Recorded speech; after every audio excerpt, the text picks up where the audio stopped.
County ক্রিকেটে সফল অভিষেকের পর এবার ইংল্যান্ডের জনপ্রিয় টি-20 টুর্নামেন্ট ভাইটালিটি ব্লাস্টে খেলতে যাচ্ছেন বাংলাদেশের পেসার হাসান মাহমুদ। কেন্ট স্পিটফায়ার্সের হয়ে মাঠে মাতাবেন এই টাইগার তারকা।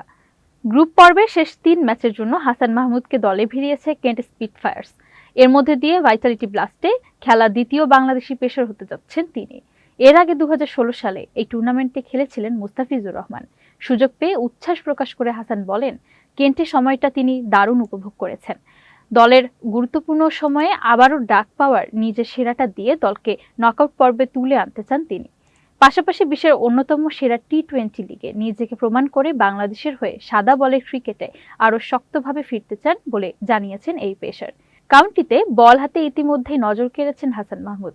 এবার ভাইটালিটি ব্লাস্টেও একই ধারাবাহিকতা রেখে ইংলিশ ক্রিকেটে নিজের ছাপ রাখার অপেক্ষায় বাংলাদেশের এই গতি তারকা।